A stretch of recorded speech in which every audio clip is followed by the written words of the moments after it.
Graça e paz, queridos irmãos. Nós queremos meditar na Palavra de Deus em Ezequiel capítulo 3, que fala o Atalaia de Israel. Hoje, poucos querem ser Atalaia, poucos querem ser vigia, sentinela, para avisar quando o inimigo das nossas almas se aproxima,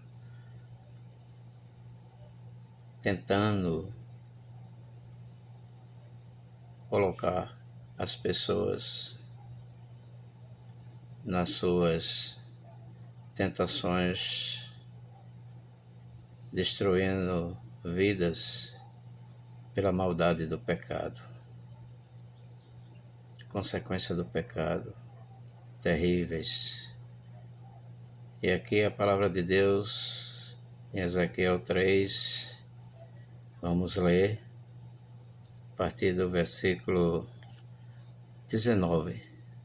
Diz assim a palavra de Deus: Mas se avisares o ímpio e ele não se converter da sua impiedade e do seu caminho ímpio, ele morrerá na sua maldade, mas tu livraste a tua alma. Semelhantemente, o 20. Semelhantemente, quando o justo se desviar da sua justiça e fizer maldade, e eu puser diante dele um tropeço, ele morrerá. Porque, não o avisando tu, no seu pecado morrerá, e sua justiça que praticara não virão em memória, mas o seu sangue da tua mão requererei. 21. Mas avisando tu o justo, para que o justo não peque, e ele não pecar, certamente viverá, porque foi avisado e tu livraste a tua alma. O Atalaia, ele tem a obrigação de avisar, dar o alerta para que as pessoas não caiam em pecado. O salário do pecado é a morte. Todos conhecem. Os irmãos e as irmãs conhecem. Portanto, é minha responsabilidade, é nossa responsabilidade de ser atalaia, de avisar. Mas será que isso é só no Antigo Testamento? Então, o que é que a gente, ao pesquisar a Bíblia, a gente observa? O Supremo Atalaia, Jesus Cristo. Ele veio justamente para destruir as obras do diabo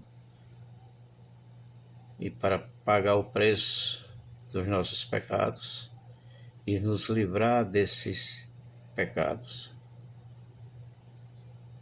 Então, em João, no Evangelho de João 5,14, tem uma narrativa bastante interessante. Jesus curara um paralítico e se encontrou com ele no templo. Essa narrativa, repito, está em João 5,14. E quando Jesus se encontrou com ele no templo, Jesus disse para ele: Olha, veja que você já está curado.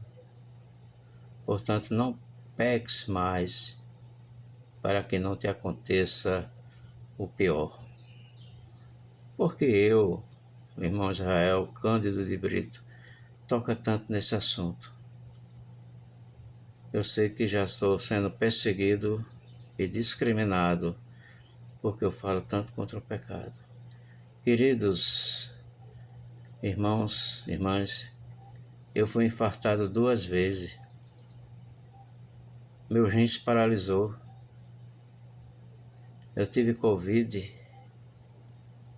Fiz uma cirurgia de emergência sem fazer nenhum exame pré-operatório. Vi pessoas morrerem ao meu lado, tanto direito como esquerdo. Muitas pessoas. Tive um mal súbito e Deus, misericordioso, maravilhoso, me ressuscitou, me deu vida. Eu só não fui entubado, mas eu tive numa UTI tratando de Covid-19. E quando eu leio essas coisas verdadeiras que Jesus fala, como é que eu vou andar em pecado? Eu tenho que pedir ajuda, clamar ao Senhor para lutar contra o pecado, para que não me aconteça coisa pior, e a coisa pior será eu morrer de repente, sem cumprir o propósito de Deus aqui na terra. Eu não estou dizendo de forma nenhuma que eu estou isento do pecado, não estou dizendo isto. Eu estou dizendo que Deus aprova para mim e para você meios para que a gente se livre do pecado. E o próprio Jesus, ele fala sobre isso. Então tem outra narrativa muito interessante, João, no Evangelho de João 8, de 1 a 11, a narrativa daquela mulher pega em adultério e os acusadores dela saíram, foram embora com a pergunta que Jesus fez para cada um deles.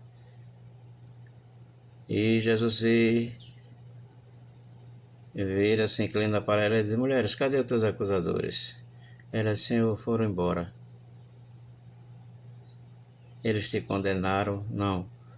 Jesus, eu também não te condeno. Vai e não peques mais. Agora eu pergunto, será que Jesus daria uma informação impossível de se cumprir? De forma nenhuma. Então eu preciso estar alerta para que eu não caia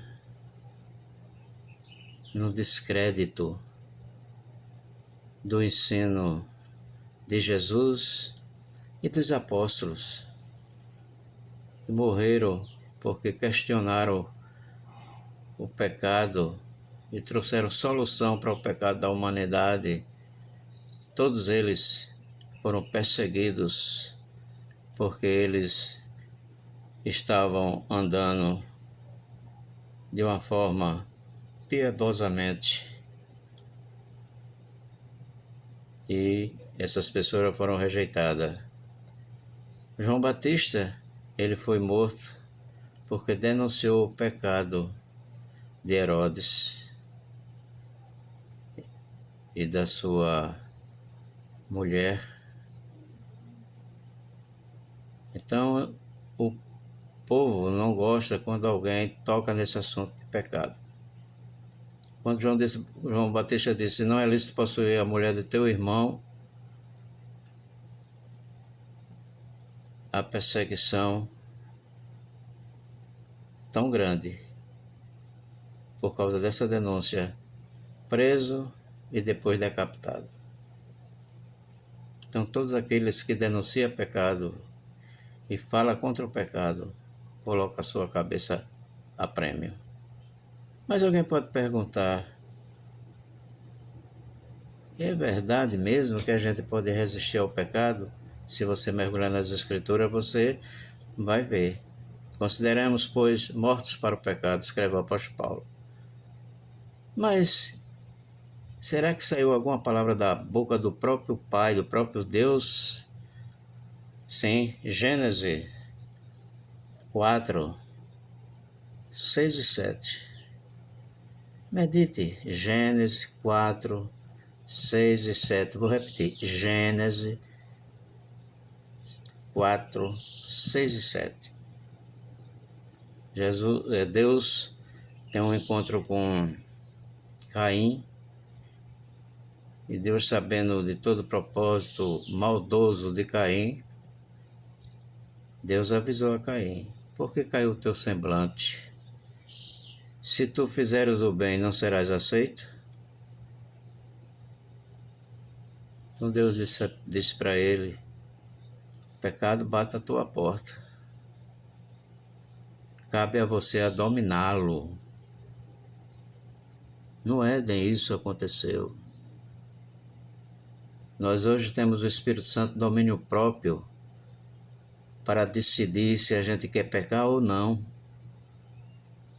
Caim não obedeceu. A impiedade dele, o ódio dele, a inveja dele pelo irmão, ele cometeu o assassinato, mas ele foi avisado antes. Pode ler o texto, mergulhar no texto. E Jesus, em João 15, 22, diz que nós não temos desculpa para o pecado.